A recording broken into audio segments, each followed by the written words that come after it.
हर Indian middle class person का सपना ये होता ही है कि उसका आखिरकार अपना घर हो, फैमिली सिक्योर हो और रिटायरमेंट के टाइम पर पैसों की टेंशन ना हो। आई एम श्योर आप में से भी काफ़ी लोगों का यही सपना होगा, पर आखिर सवाल वही है कि ये पैसा आएगा कैसे और बचेगा कैसे और हमारे सपने पूरे होंगे कैसे। आपने म्यूचुअल फंड्स का नाम तो सुना ही होगा, फ्रेंड्स या रिलेटिव से बात करते हुए, इंटरनेट एड्स में या टीवी एड्स में, जहां कहा जाता है कि म्यूचुअल फंड सही है। बट आखिर ये म्यूचुअल फंड्स होते क्या हैं और क्या इससे सच में सपने हमारे पूरे होते हैं? क्या आप जानते हैं हम इंडियंस ने लास्ट फाइनेंशियल ईयर में म्यूचुअल फंड्स में 15,000 करोड़ से भी ज़्यादा की इन्वेस्टमेंट करी है हर मंथ, यस एवरी मंथ, और इसके बाद भी काफ़ी लोग इसके बेसिस तक नहीं जानते।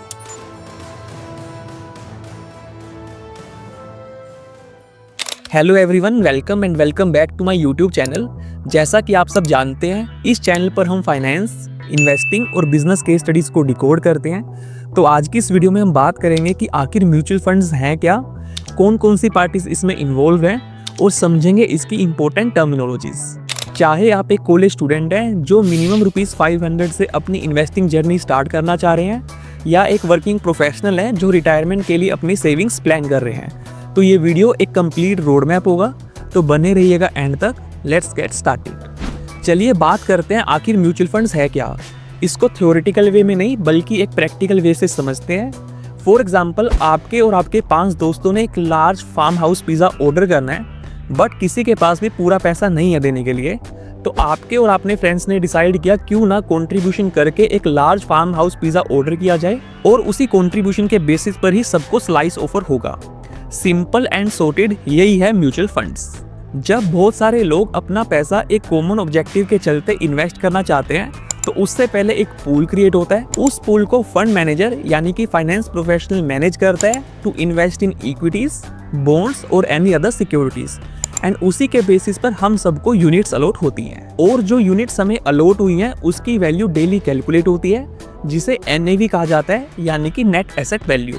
फॉर एग्जाम्पल, अगर हमारे पास 10 यूनिट्स है ₹500 ईच, तो हमारा टोटल इन्वेस्टमेंट हुआ इक्वल टू ₹5,000। अब नेक्स्ट ऑब्वियस क्वेश्चन ये आता है कि म्यूचुअल फंड्स में कितनी पार्टीज इन्वॉल्व होती हैं। So let's understand.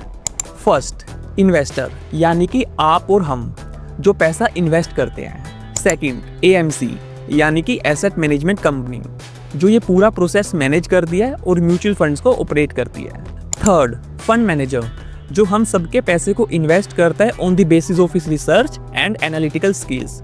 कौन सा स्टॉक बेचना है, खरीदना है, कहाँ पैसा एलोकेट करना है, ये सब की रिस्पॉन्सिबिलिटीज फंड मैनेजर की ही होती है। फोर्थ, ट्रस्टी, ये एक वॉचडॉग की तरह काम करता है, जो इंश्योर भी करता है कि हमारा पैसा सेफली इन्वेस्ट हो रहा है और कहीं मिसयूज नहीं हो रहा है। फिफ्थ, RTA यानी कि रजिस्ट्रार एंड ट्रांसफर एजेंट, जो रिकॉर्ड कीपर की तरह वर्क करता है और सभी अकाउंट्स एंड ट्रांजैक्शंस को मैनेज करता है। इसे ऐसे समझो कि एक क्रिकेट टीम है, उस क्रिकेट टीम के ओनर्स जो इन्वेस्टर्स हैं यानी कि आप, और उस टीम का कैप्टन है वो है फंड मैनेजर, जो मैच की सभी स्ट्रेटेजी बनाता है। ट्रस्टी वर्क एज एम्पायर, जो इंश्योर करेगा कि सभी रूल्स फॉलो हो, और AMC पूरी टीम का फ्रेंचाइज है, यानी कि सब के सब एक टीम वर्क में खेल रहे हैं। चलिए अब समझते हैं म्यूचुअल फंड्स की important terminologies.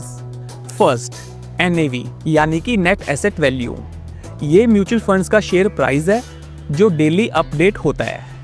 Second, expense ratio, basically fund operate करने के कुछ एक्सपेंसेस होते हैं, वो एक्सपेंस रेशो से कवर किए जाते हैं। जैसे कि हम अपने घर खर्च चलाने के लिए EMI और अदर एक्सपेंसेस बियर करते हैं, सेम ऐसे फंड ऑपरेट करने के लिए AMC अपने यूनिट होल्डर से पैसा रिकवर करती है। जनरली ये बिटवीन 0.5% to 2% के बीच में वेरी करता है। थर्ड, एग्जिट लोड, अगर आपने एक स्पेसिफिक टाइम से पहले म्यूचुअल फंड से अपने पैसे निकाल लिए तो आपको एज अ पेनल्टी भी पे करनी पड़ेगी। फोर्थ, SIP यानी कि सिस्टमेटिक इन्वेस्टमेंट प्लान, जब आप और हम सब अपने फ्यूचर फाइनेंशियल गोल्स के लेके मंथली इन्वेस्ट करते हैं म्यूचुअल फंड्स में या डायरेक्ट स्टॉक्स में, उसे SIP कहा जाता है। बेसिकली ये एक EMI होता है, EMI for wealth. For example, किसी ने ₹1,000 पर मंथ की SIP से अपनी mutual fund investing journey start करी और उसने 20 ईयर्स तक कंटिन्यू भी करा, और उस म्यूचुअल फंड ने 12% पर एनम का रिटर्न जनरेट भी किया। तो उसकी जो टोटल इन्वेस्टमेंट होगी वो ₹2.4 लाख की होगी, और उस 2.4 लाख पर रुपीस 9.2 लाख की टोटल फंड वैल्यू ऑपरेट होगी। यही है कंपाउंडिंग की असली पावर। तो अब नेक्स्ट क्वेश्चन आता है कि वेल्थ क्रिएशन के लिए म्यूचुअल फंड्स ही क्यों। First, diversification. इसमें आपका पैसा एक जगह नहीं बल्कि अलग अलग जगह पर इन्वेस्ट होता है, जिससे आपका रिस्क भी डाइवर्सिफाई होता है। Second, professional management. इसमें हमारा पैसा म्यूचुअल फंड मैनेजर मैनेज करता है on the basis of his analytical skills and research, जो एक नए इन्वेस्टर के लिए ऑलमोस्ट इम्पॉसिबल है। Third, liquidity. इसमें लिक्विडिटी भी काफ़ी हाई रहती है। इसमें ओपन एंडेड स्कीम्स को बाय और सेल करना उतना ही ईजी है जैसे हम किसी स्टॉक्स को बाय और सेल करते हैं। Fourth, small ticket size. Just think over it, हम म्यूचुअल फंड में अपनी इन्वेस्टिंग जर्नी मिनिमम ₹500 से भी स्टार्ट कर सकते हैं। ये बिगिनर फ्रेंडली एंड अफोर्डेबिलिटी का ऑप्शन देता है। Fifth, tax benefits. ELSS जैसे म्यूचुअल फंड्स में हम इन्वेस्ट करके सेक्शन 80C के अंदर डिडक्शन क्लेम भी कर सकते हैं, subject to other terms and conditions. Sixth, transparency. इसमें ट्रांसपेरेंसी काफ़ी हाई होती है। NAV और पोर्टफोलियो वैल्यू डेली बेसिस पर अपडेट जो होती है। अगर आपने पावर ऑफ डाइवर्सिफिकेशन समझनी है तो इस एग्जांपल से समझो। राहुल ने एक ही कंपनी के स्टॉक्स खरीदे और सारा पैसा एक ही कंपनी में इन्वेस्ट कर दिया। उसने अपना रिस्क डाइवर्सिफाई नहीं किया, जिससे मार्केट गिरी और उस कंपनी की वैल्यू हाफ हो गई। और दूसरी तरफ स्मार्ट इन्वेस्टिंग करते हुए मोहित ने अपना पैसा म्यूचुअल फंड्स में इन्वेस्ट किया और उस म्यूचुअल फंड ने आगे डिफरेंट कंपनीज के स्टॉक्स में पैसा लगाया, जिससे उसका रिस्क भी डाइवर्सिफाई हो गया। और जब मार्केट गिरी तो उसे उतना इम्पैक्ट नहीं हुआ जितना उसके फ्रेंड राहुल को हुआ था। Indian mutual fund industry officially एक फाइनेंशियल पावर हाउस बन चुकी है। जून 2025 की डेटा की अगर बात करें तो asset under management Indian mutual fund industry का क्रॉस हो चुका है ₹74.40 लाख करोड़, यानी कि लास्ट 10 ईयर्स में 7x की ग्रोथ। इन सब में इक्विटीज फंड की एलोकेशन सबसे ज्यादा है, यानी कि हम इंडियंस ने 60% अपना पैसा इक्विटी म्यूचुअल फंड्स में इन्वेस्ट किया हुआ है और 26.5% इन्वेस्ट हुआ है वो डेट फंड्स में हुआ है और अप्रोक्स 8% का पैसा हाइब्रिड फंड्स में इन्वेस्ट हुआ है and rest invested in other categories. Just think over it, हम इंडियंस हर मंथ अब ₹15,000 करोड़ से भी ज्यादा का पैसा म्यूचुअल फंड्स में इन्वेस्ट कर रहे हैं, यानी कि इसका सिंपल मतलब है हर इंसान अपने पैसे को ग्रो करने की सोच रहा है। और अगर बात करें पेनिट्रेशन की तो आज भी हम इंडियंस 10 to 12% ही अपना पैसा म्यूचुअल फंड्स में इन्वेस्ट करते हैं। और अगर इसे कंपेयर किया जाए डेवलप्ड कंट्रीज के कंपेरेटिवली तो वहाँ रेशो 60% का है, मतलब अभी भी ग्रोथ का स्कोप काफ़ी हाई है। और एक्सपर्ट्स का तो ये भी मानना है कि विद इन नेक्स्ट 5 ईयर्स में ही Indian asset under management ₹80 lakh crore के माइलस्टोन को हिट कर देगी, यानी कि अपॉर्चुनिटी काफ़ी हाई है। अगर कोई अभी भी इन्वेस्ट करना स्टार्ट करता है तो अपने फ्यूचर गोल्स को ईजिली अचीव कर सकता है। अब बात करते हैं म्यूचुअल फंड्स में इन्वेस्ट करना कैसे स्टार्ट किया जाए। फर्स्ट, अपना KYC कंप्लीट करो। डिजिटल प्रोसेस के अंडर 5 मिनट्स में ही आपका KYC कंप्लीट हो जाएगा। सेकंड, अपना रिस्क एपेटाइट समझो।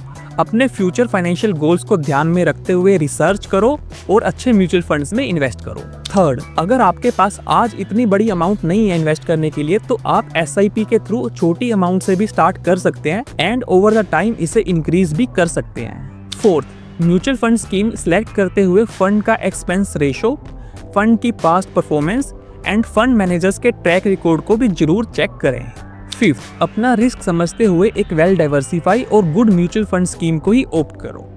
अगर कंक्लूड करें, म्यूचुअल फंड्स वो पाथवे है जहां एक आम आदमी भी अपने पैसे को स्मार्टली इन्वेस्ट करके ग्रो कर सकता है।